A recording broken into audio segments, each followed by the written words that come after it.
And welcome into Tricom Tigers. I'm Jay Coulter, joined by the coach, Ron Nelson. Coach, this is shaping up to be a season of woulda, coulda, shoulda.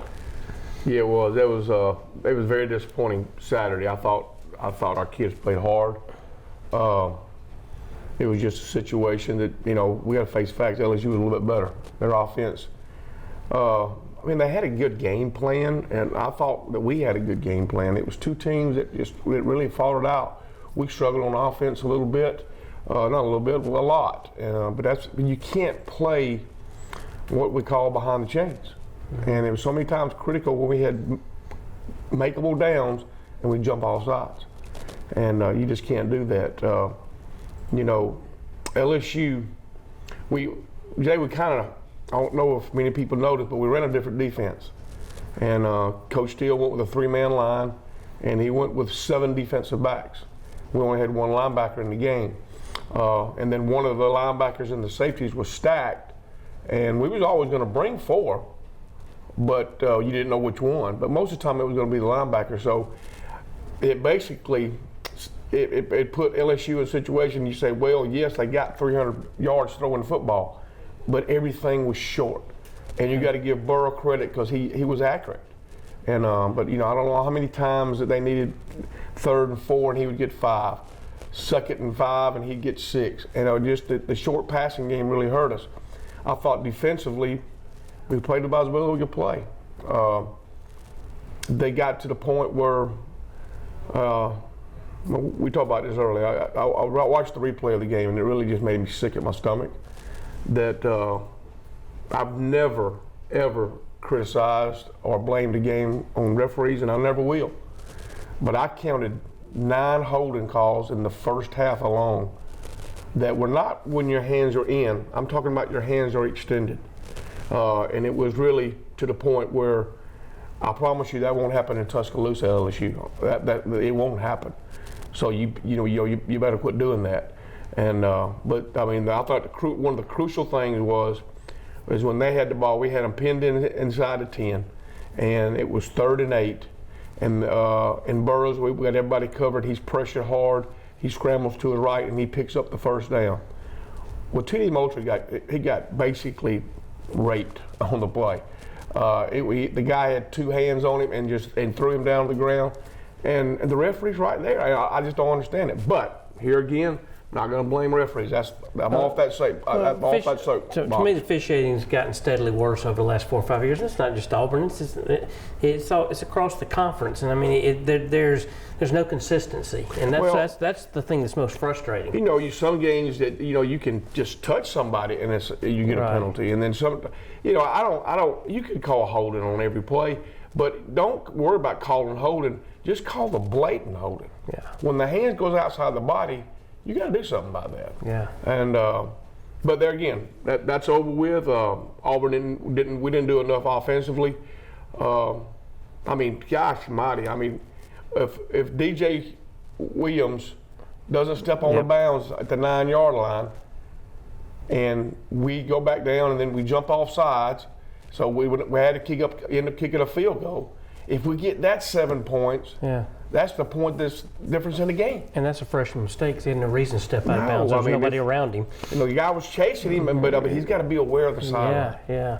But I thought, Bo is. I thought he was overthrowing everything. And and he'll get that correct, and the coaches will too. But there's numerous times that we had people open. And we just overthrew it a little bit, and just was one of those games. Give LSU credit; they have got a very, very good team. That's the reason that they rank number 1 in the nation right now. Yeah. And to say that we went down there and to play in Baton Rouge, and left with a 3-point, there's no moral victories. I understand that, but Auburn's played 2 top 7 teams on the road, and we had a chance to win both of them. And like I said, it sure would have been nice to play Vanderbilt this year instead of Florida. Absolutely. We were talking about that before we went on the air. We got the short end of the stick. We draw Florida out of the East, like you said. What if it had been Kentucky? We got the best too. It is what it is. It's totally different. Absolutely. But the season's still in front of us. I promise you that this team will rebound. I'm worried about this week, and we'll talk about that later on in the show. But I am concerned about this week. But we just got to hope the senior leadership takes over. Yeah. Let's get back to Bo Nix. There was an article this week in Saturday Down South that asked the question, is Bo Nix getting better or is he getting worse? What do you think? I don't think he's getting worse. I think at times he's shown some. I mean, he scrambled out and threw the ball down the sideline that it was an unbelievable pass and catch. Mm-hmm. The touchdown pass that he threw on the slant was right there. It's just, it's just a situation that, he's going through some growing pains. And it's tough to go on in the environment now. He played very, very good against Mississippi State in Arkansas. Played very well against Texas A&M. Gave us a chance and won the game at Oregon. So, he's going to be a player. Yeah. And I thought our offensive line. Question is, will it be this year? Exactly. Our offensive line. I don't care what it is. You can't play behind the chains. If it's 3rd and long, and when I say 3rd and long, and if they 3rd and 8 or more, that's considered long. And a lot of times we had 3rd and 24, and stuff like that. Who's got to play for that? Nobody does. Well, that contributes to the stat that but against Florida and LSU, Nix completed 41% of his passes. A lot of them long yardage situations where well, a lot of them are long yardage situations, mm-hmm. and a lot of them where he's just got to throw the ball away to not take a sack. And there's numerous times. Kid back there running for his life. Yeah. And I thought LSU did some good pressures that caught us off balance. And one time, it's not always the line. I saw Malik Miller just flat miss a block, and he's usually our consistent best pass blocker. And we got in a situation where we're still in the ball game, and we snapped the ball over our head 40 yards. And let me ask you something about tendencies, though. And you're a coach. You pick up on this more than the rest of us. But even I was picking up on, you're talking about putting Miller in. You put Miller in this obvious passing situation. It just seems like we're getting into our tendencies are not. They're a little more apparent than they used to be. I told you that 4 weeks ago. That we got to be careful because if you set up there and I wouldn't watch the game, I think against Mississippi State, and. It's not that I could pick out the play that was going to be run. I just knew what type of play was going to be run. And in Auburn's defense, if it's 3rd and more than 8, well, they know you got to pass. Right. You better you might well put your best pass blocker in. Mm-hmm. But hopefully, as time grows, the DJ, and we get Boobie back, they're going to feel more comfortable, and we'll have a 3-down back. And I thought at times we tried to get the ball to Schwartz, and sometimes it was just impossible to do. And but like I said, I thought Auburn really played hard. It's a team game, and I thought we won special teams, and we talked about that last week. We had to win. I thought defensively, looking at it, I think it was a tie. I thought we played very good on defense, but I think they played very good. The game was by their offense. Their offense played better than our offense. Mm-hmm. So you just got to give them credit. Yep. We're going to take a break. When we come back, I want to talk to Coach more about the run by committee with Boobie Whitlow largely being out of the game, had a few carries, but talk about how his take on that and how that went and what it looks like moving forward. You're watching Track 'em Tigers. She's ready! Extreme Power Sports' very own Polaris RZR Skylifter XP 1000, Trinity Exhaust, Power Commander, 6-inch portals, RZR 3 to 5-inch lift, MSA 20-inch wheels wrapped with 35-inch BKTs, deluxe audio roof, LED light bar, Mud Park ready. We are ready to finance you on this Skylifter right now. Come check out all our off-road machines today at Extreme Power Sports. And welcome back into Track 'em Tigers. Coach, before we go any further, I want to thank our sponsors, Extreme Power Sports, Jason Dyer, good Auburn people. Christmas just around the corner now. Be a good place to stop on your Christmas list. I'm sure Jason will appreciate that too. So go by and see him, and he's got some fantastic stuff over there. Absolutely, absolutely. All right, we talked before the break a little bit, teased a little bit about the running game. Obviously, the Auburn running game, pretty efficient. DJ Williams stepped up. had an outstanding game, obviously well over 100 yards. Boobie Whitlow back in the limited role. You've got to assume that'll increase a little bit this week.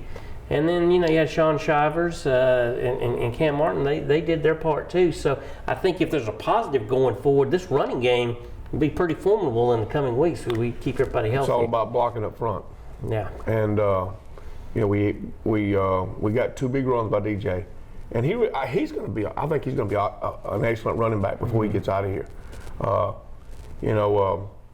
Right before half, we run a draw play, and he busted it out for about 30 yards, and gave us a chance. A lot of people said, "Golly, why don't you just settle for the field goal?" Well, you're trying to win the game, and I said, the same pass we threw against Oregon. It's a 50-50 ball, and we threw it up to our best receiver, Seth, and give their defensive back credit.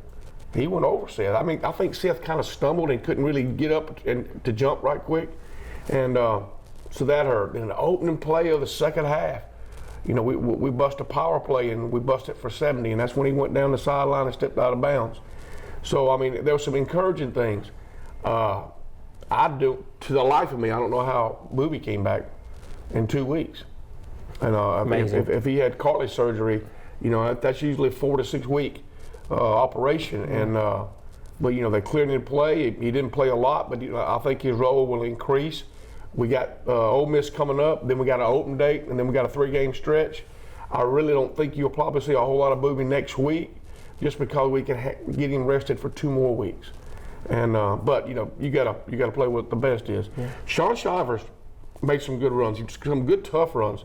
He's just he's real short, but he can give us some plays, especially on the perimeter.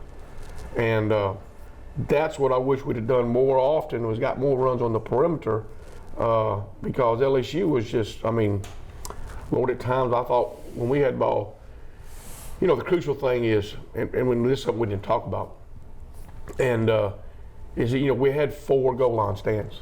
Excuse me, 2 goal line stands inside our 5-yard line. And that's great when you get the goal line stands, but you're having to start from the opponent's one. Oh, absolutely. And it's tough to get out.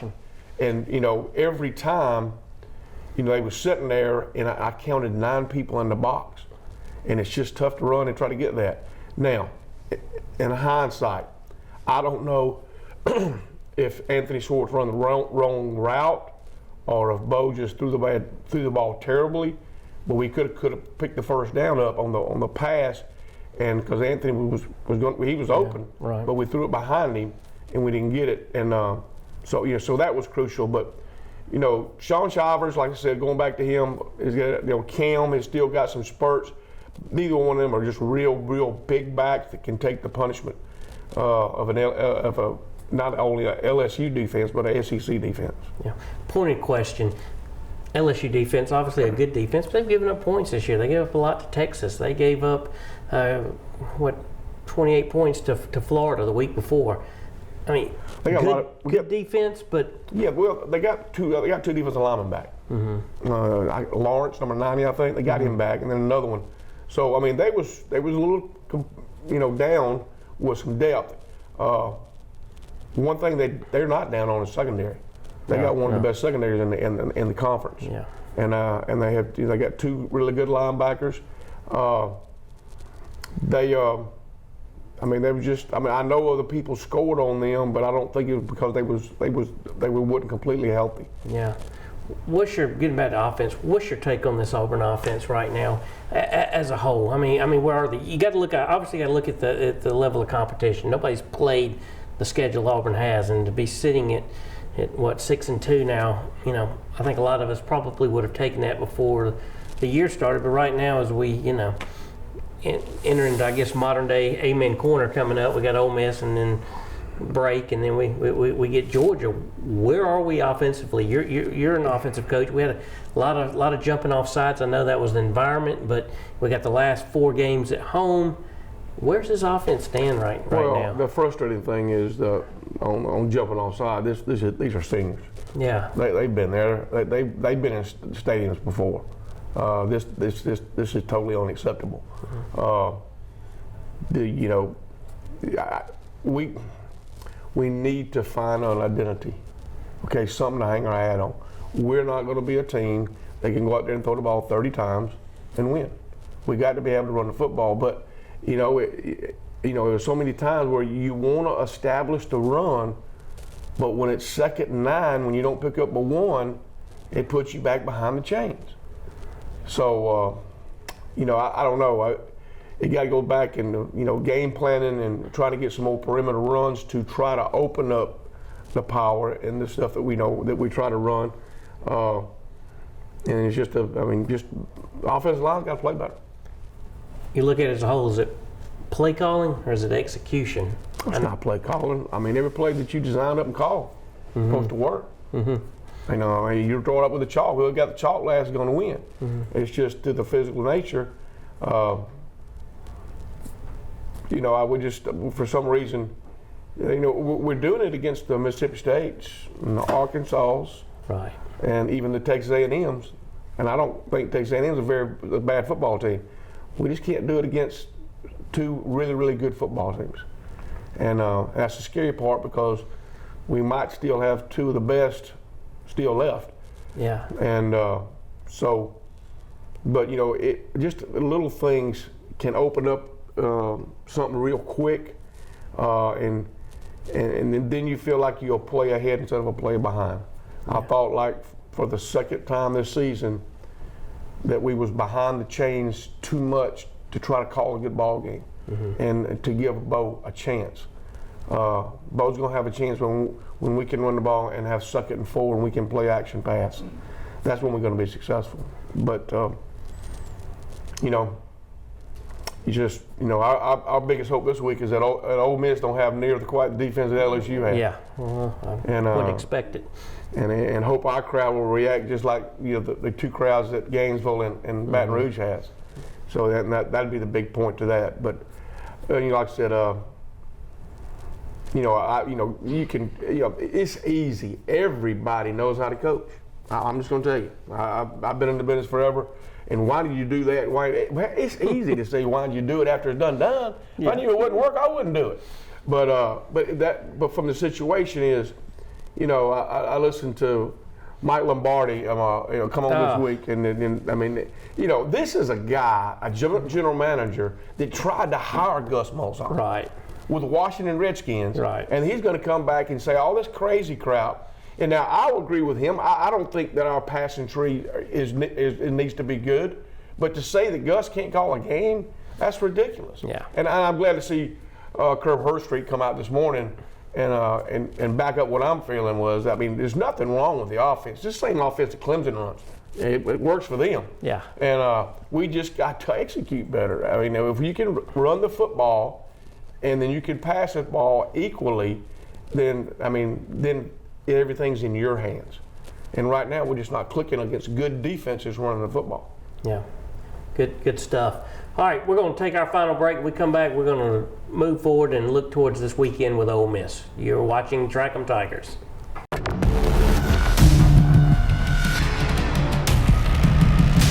Razor XP has earned its place as the world's best-selling performance side-by-side. Now, the off-road's most successful Predator looks even hungrier. For 2019, Razor XPs are cut more aggressively. The chiseled muscular style, premium digital instruments, and wicked LED accents all hint at the heart of the animal within. Choose a Ride Command edition with off-road worthy touchscreen that puts total control at your fingertips. Or grab a Dynamics edition and discover the terrain-dominating power of smart suspension. Extreme performance has never looked so good. Build your XP at PolarisRazor.com. And welcome back in Track 'em Tigers. Coach, before we look at Ole Miss, we've got to talk about that defense. Gave up 23 points, played their hearts out, outstanding. And then I look at the stat line, they gave up 508 total yards of offense to LSU, but it certainly didn't feel that way. No, it didn't, and the numbers are miscrewed a little bit. The passing yardage was there, but you didn't see them just bombing us away. Yeah. They had the one long pass in which we got held terribly. But I said I was going to get off that. But we interfered in end zone, so it been an offset penalty. But they got it. But besides that, everything was within that 10-yard range. Auburn was going to make them. We was going to keep it underneath and not have a big play. A lot of teams, I give Coach Ensfinger, Coach Brady a lot of credit, because a lot of people become impatient, and they say, and they gave in the situation where I got to make a big play. I got to throw the ball down the field. Well, it wasn't there. We had that covered, so they had to go underneath. So I thought that, and I got to give LSU credit too, is in the numbers game, is what I'm talking about, is misscrewed. With us playing the defense at the 3-man front, they kind of figured out, and if you notice, the yardages they got is when the running back would run the zone inside, and the next thing you know, when he got to the line of scrimmage, he would pop outside. We had nobody there. That defense worked good for that passing game, but that's not a good defense for the running game. So I thought they probably picked up 100+ yards late on that one particular play running. So, it's like robbing Peter to pay Paul. I mean, do you want to give up the big play, or are you going to make them shortchange you and try to do something that they don't want to do? And we did that, but they still scored 23. Yeah, you've been around Auburn many years. Is this the best defensive line you've seen at Auburn since I go back to maybe '88 was the last time they had a line like that? I can't think of one. We've had some players up front, but not across. When we had Nick Farley, he's a very good player, and we've had others. It's hard to say that this group is better than Tracy Rocker, John Stallworth, and Benji Rowland. Yeah, because that's pretty strong, pretty stout defense. Yeah, but if they're not better, they're close. And I think the situation that Brown is he's going to make a lot of money on Sundays, and I think that my mind's going to blank 3. Marlon. I think his draft status is going to a first round, and I think both of those guys are pretty good football. Truesdale's playing very good in the middle. T.D. Big Cat and T.D. Moultrie are playing good on the side.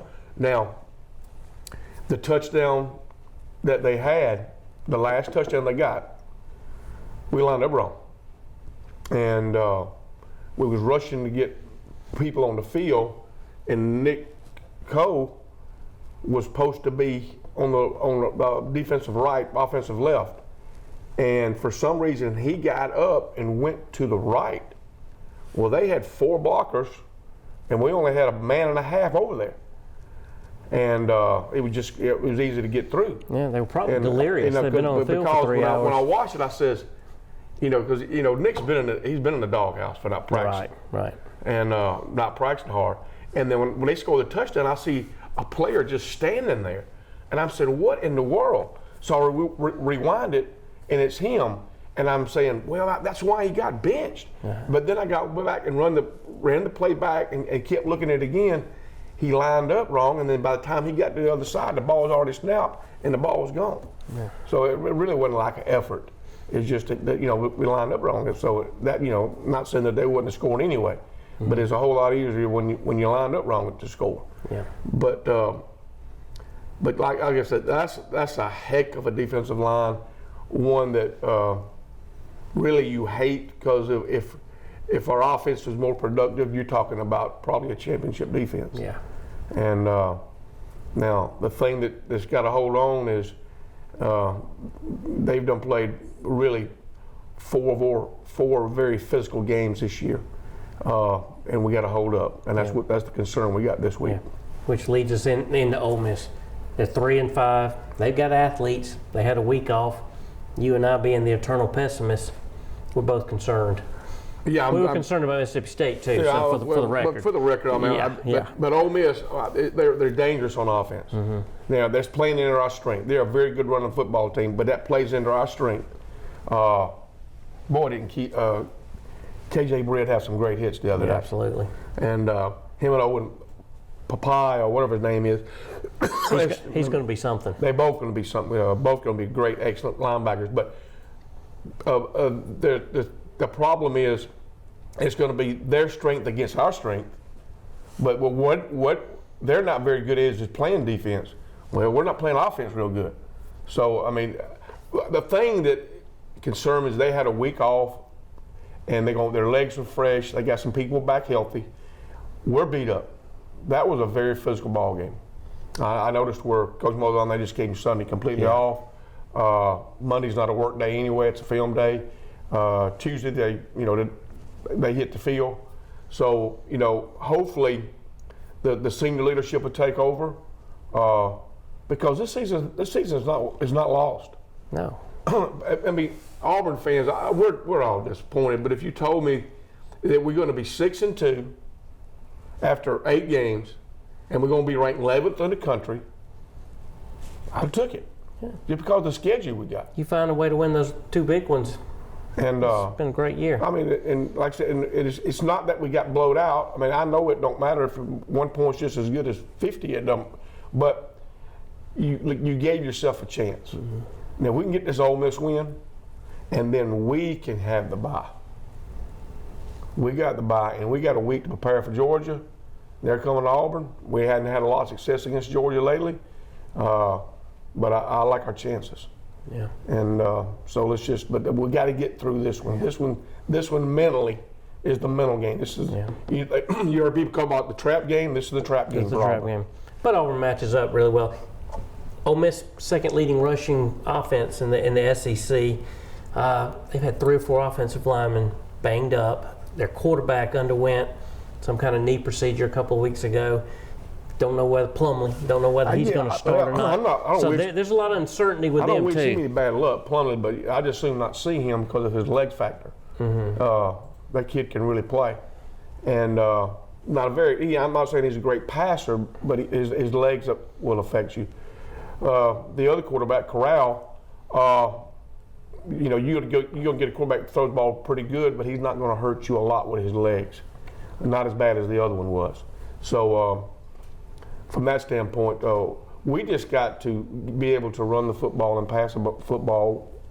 And I'm not talking about always the big passes, but I mean, I love the fact that we threw the ball underneath the Schwartz to give him, that's we got to do more of that. Just not with him, but with some other receivers too. And so hopefully we will. So what's this offense got to do? Offensive line got to do to get on track? Looks like we were talking on the break. It looks like Brahms is going to replace Kim at center, possibly. That's the talk this week. We don't know whether that's going to happen, but there's obviously some upheaval there, struggling on the offensive line. They've got to prove something this week. They do. From the situation of yes, LSU was good, but you're supposed to be good. Mm-hmm. Yes, Florida was good.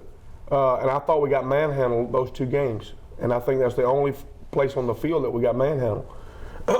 Now, in both games, both struggle. Well, I think that has a lot to do with the results with what's up front. Mm-hmm. But Bo will tell you, I mean, like I said, the passes he did have, he was off.